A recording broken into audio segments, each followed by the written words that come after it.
Welcome back to Young Smart Money. Today we are hearing from the 24-year-old personal finance YouTuber Ryan Scribner. So Ryan's somebody who's very active in the personal finance space on YouTube, both in the investing space and a little bit in entrepreneurship as well. He's somebody who I've been learning from for a long time. He was one of the first people that I ever started learning about personal finance from the world of investing, the stock market. This was one of my initial sources of information, so I'm extremely grateful for him for everything that he is doing over there. Also, a quick fun fact, I started working for Ryan about 2 years ago, and now we're actually really good friends. So, little fun fact there, and I'm super stoked to be featuring him on the channel because he's somebody who, I look up to a lot. And now that I know him a little bit, it's cool to be able to throw a little bit back to him. So, also a little fun fact, we recently had Ryan on the podcast, Young Smart Money. So, if you want to get a little bit of a look inside to the mind of Ryan Scribner, we sat down for about an hour, talked about what's on his mind, what he's thinking about, what's on deck next in the world of Ryan Scribner. So again, if you search for Young Smart Money wherever you listen to podcasts, you'll be able to find that and hear from the man himself and hear a couple stories that he's never really shared before. So we went a little bit deep on that one. So definitely check that out. But without further ado, here's my take on Ryan Scribner's top 10 financial tips. Number 1. Create passive income streams. Have you ever really thought about the fact that you can put in effort today and build something that will pay you every single month, every single week, or even every single day for the rest of your life? But so few people are actually willing to put in that initial work today to build a passive income stream. But I told myself I was willing to put in that effort and do whatever it takes to earn passive income and get out of this trap of earning active income. So let me explain it to you this way. Passive income is very simple. You're earning money off of your past effort. So your past effort determines your paycheck. Now, I've always enjoyed making videos and talking to people and learning and exploring new ideas, so I decided that a YouTube channel would be a good way for me to make passive income. It makes sense. I'm making money off of videos I've done previously. I make money from ad revenue. It results in sales for my membership site and my course as well, and all of that is based on my past effort. My course that I put together that I still make money from is one that I made many months ago, but I still make money because I'm being paid for my past effort. That is what passive income is. Number 2. You can't save your way to millionaire. You cannot save your way to millionaire status. One of the most common things people tell you to do if you're looking to grow your wealth is to save your money and put it in the bank. That is the most stupid piece of advice anyone could give you because that is a guaranteed way to lose money. I'm going to explain why that is. So first of all, if you have $5 a day, can you simply save your way to millionaire status? Absolutely not. Here's an example. Let's say for whatever reason you were able to save $5 a day from the day you were born to the day you were 100. Let's say you even lived to be 100 years old. If you save $5 a day for 100 years, you'll have $182,500. That is a far cry from $1 million. So unless you're planning on living past 500 years old, you cannot save your way to millionaire status. Second of all, interest rates in a savings account do not keep up with inflation. So you cannot put your money in the bank and expect it to keep up with inflation. So in 2016, inflation was 2.1%, okay? The average checking account pays 0.05% interest on the money you put in there. So here's just an example in terms of how much money you're losing by keeping your money in a savings account. So $10,000 in 2015 is equal to $10,210 in 2016, based on that 2.1% rate of inflation. Now, let's say you had $10,000 in your checking account over that year as well. So your $10,000 grew to an astounding dollar amount of $10,050 at that point. So you made $50, okay? Also known as you just lost $160 of value. Maybe that doesn't sound like a lot of money, but if you had $100,000 in there, you just lost $1,600. If you had $1 million, you just lost $16,000 because your interest rates are not keeping up with the rate of inflation. So that is why a savings account is a guaranteed way to lose money. So when people recommend you save your way to retirement or you save your way to being rich, that's a guaranteed way to lose money. You're basically guaranteeing that you're going to fork over a lot of money because you're not going to keep up with the rate of inflation with what these banks pay you as far as interest goes. Number 3, invest in assets. And what the rich people are doing is very, very simple. What they are doing is they're making sure their income is greater than their expenses which is the same thing that the middle class is doing, but they're taking that money and they're purchasing assets instead of liabilities. Now, what are assets? This could be something like the stock market, this could be real estate, this could be rare coins, this could be gold coins. It doesn't matter what it is. Assets are simply things that tend to appreciate in value over time. Now, where is most of the wealth generated? A lot of people are making money in real estate and the stock market. Yes, there are cryptocurrencies, other assets that are newer, but the two things that have been making people rich the longest are the stock market and real estate. And I know a lot of people say the fastest way to wealth is real estate, and I would certainly agree with that. The stock market is more of a passive approach to generating wealth, but either one can get you to the same place as long as you follow this formula. You take your income, you make sure that your expenses are lower than your income. So maybe for every dollar you earn, you have 80 cents worth of expenses, and then you take that 20 cents and you put it towards the assets. But what you're doing that's going to actually magnify this process is taking your return on your investment, your returns generated from your real estate or your investments, and reinvesting that back into the purchase of more assets. That is what the rich call letting money work for you. This is something that has been taught many times over, earning more money from the money that you already have. That is the simplest explanation why the rich are getting richer and the poor are staying poor. It is these formulas right here. And so if you think about it this way, let's say this person here has $1 of earnings and they have 80 cents of expenses, meaning every dollar they earn, 20 cents goes towards the purchase of assets. And then let's say they have $1 here of income and then 10 cents of return on investment. So then $1.10, they still have that same 80 cents of expenses. Now 30 cents are going towards the purchase of assets. And then it'll be 40 and 50 and 60.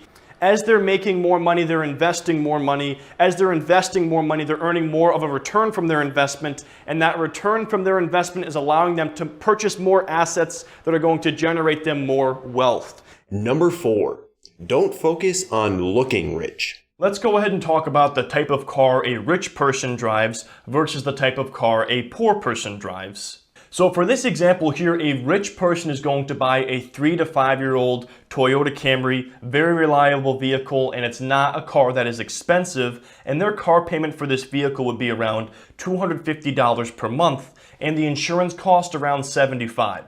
So the cost for that economy vehicle for this rich person is $325 per month. Now, on the other hand, a poor person is more concerned with how they look and what other people think of them, so they're going to buy a brand new vehicle, and the most popular luxury vehicle is a Mercedes-Benz C-Class. Now, the monthly car payment for that car would be probably around $810 per month, and your insurance costs would be more, so we're going to assume $150 for insurance, giving this person an all-in vehicle cost of $960. So the poor person is spending almost $1,000 per month on the luxury vehicle, a depreciating asset to impress their friends and family. Meanwhile, the rich person is spending significantly less and keeping that money in the bank. But just how much is this rich person saving and what are they doing with the money they're saving? That's what we're going to discuss at the end of the video. Now let's talk about the second major purchase of your life, which is your home. What type of house does a rich person buy versus the type of house a poor person buys? A rich person is going to buy a small house. They understand that extra space is a waste of money. It's going to be more space to clean, more space to heat and cool, and the smaller your space is, the better. So they're going to buy a reasonably sized 2,000 square foot home. Now their mortgage for this house is going to be around $700 per month. They're going to be paying about $250 per month in taxes, and their utility bill is going to be another $250. So their all-in housing cost there is around $1,200 per month. Now a poor person, on the other hand, they want the big house. They want to keep up with the Joneses, and they're going to buy a huge house, a 4,000 square foot house.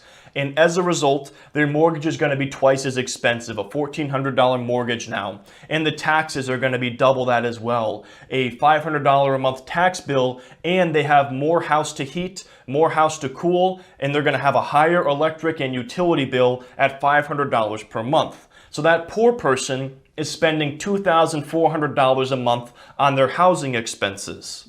So in order to keep up the status and to impress their friends and family, this poor person is paying twice as much for their all-in housing expenses compared to what the rich person is spending on a reasonably sized house. Number 5, don't follow the herd. It is not easy to become rich. It is not easy to earn passive income. It is not easy to do something different than the herd. If you do what everyone else does, you will have what everyone else has. Most people are in debt. Most people are broke. Most people are not rich. If you do what everyone else is doing, if you buy the nice houses, the flashy cars, if you exchange your time for money and don't earn passive income, then you are going to be in the same situation as everyone else around you. If you don't want to be like the majority of people, you can't do what everyone else out there is doing. So you have to do what is difficult. You have to look for the hardest thing you could do and go do that. Most people are not going to do things that are going to improve their financial situation. They are not going to invest. They're not going to start their own business. If you guys really want to become rich, you have to start doing things that are difficult. You have to start working more than 40 hours a week. You have to stop exchanging your time for money. You have to start having original ideas and trusting yourself and having confidence in yourself to carry out those ideas. If you are always relying on someone else to tell you what to do, then you will never truly be rich. You're never going to have your own business. You need to get to a point where you trust yourself and you trust your gut and you believe in yourself. Most people will never do that. Most people will only do what comes easy to them, and as a result, they have a pretty mediocre life. Number 6, look at both sides of the financial equation. But the very best thing you guys can do is very simple. Do both of these things. This is the best approach. Increase your income while decreasing your expenses, because that's going to increase your positive cash flow. That is this dotted line here. That is the difference between your income and your expenses. That's going to be your positive cash flow. And the best way to do that is to attack it from both sides. You have two problems here. Not enough money, too much expenses. So make more money, cut down your expenses, and you're going to significantly increase your positive cash flow. Okay? I mean, maybe you're going to be watching this video and you're hoping for me to tell you the next $1 million idea or how to go out there and, make money for very little effort. And guys, if I did that, I would be very dishonest. I also realize I'm holding my marker. I thought I was going to be drawing on this, but I was holding this for absolutely no reason. So if you guys noticed that and it seemed kind of weird, it was kind of weird to me as well. But anyways, guys, this is one of my favorite lectures to do. I've incorporated it into one of my videos in the past on what to do if you're living paycheck to paycheck, and it really helps people to visualize the problem, because a lot of people don't even realize what it looks like to be broke. This is what it looks like to be broke, where your income is equal to your expenses. And to be going into debt, that means your expenses exceed your income. So the very first thing you guys need to do is figure out these numbers. And a lot of people know how much money they make. They know what they make at their job. But so many people have no idea what their expenses are. So the money is just falling out of their account because they have no idea where it's going. So the very first thing you need to do is identify what your expenses are, figure out what your positive or negative cash flow is, and then go, how can I improve this? Number 7, skip the new car. I hope that most of you now know that cars are an absolutely terrible investment in most cases, because they depreciate in value very quickly and they just take money out of your pocket month after month.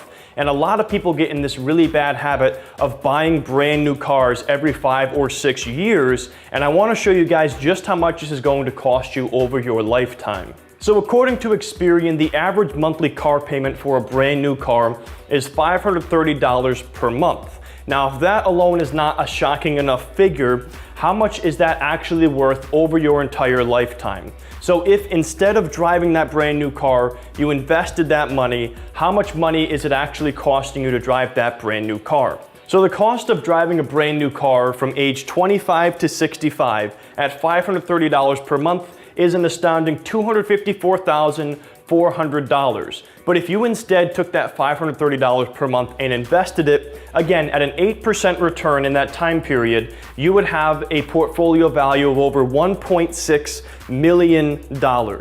So the true cost of driving a brand new car from age 25 to 65 is actually a $1.6 million cost by driving a brand new car.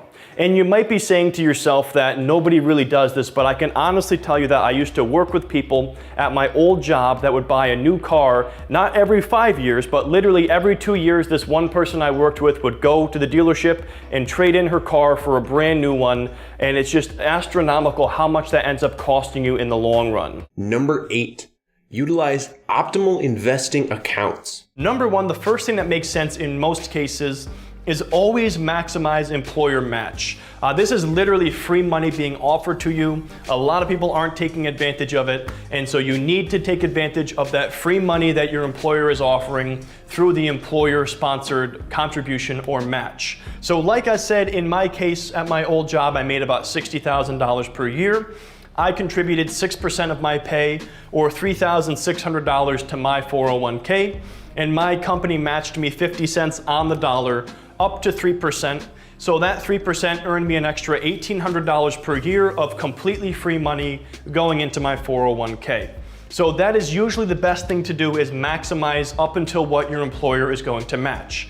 Number two, the second step is to maximize to a fee-free or a low-fee Roth IRA. And I'm gonna go through 2 examples with you guys at the end of this video to help you understand the differences and why you might actually want a low-fee versus a fee-free Roth IRA. And then third and finally, that is when you would put surplus money into your savings account for any kind of major life purchases, for maybe your emergency fund. And then eventually, if you have more money to invest, that is when you would put that money in a taxable account where you're going to be paying capital gains taxes. A lot of people make the mistake of skipping step number 2 entirely. They contribute to their 401k, but then they open up a taxable account instead of a Roth IRA, and they're paying taxes on their gains for pretty much absolutely no reason. Number 9, be wary of undue optimism. Millennials are a little bit too optimistic about their future financially. And so Money Under 30 found that 78% of the millennials surveyed feel that their financial situation will improve, compared to 45.5% of Americans. Now, there's a very clear reason for this, in my opinion, and that is the fact that millennials have only ever been adults in a healthy and prosperous economy. And during the 2008 crash, the market crash, when unemployment was through the roof, most millennials were not of the adult age, and so they've only ever been adults during a prosperous and healthy economy. And so I believe that a lot of millennials are a little bit too optimistic about their situation improving. Now, I don't think their situation can't improve, but they're actually going to have to take some steps and take some action to improve it. It's not just going to magically get better.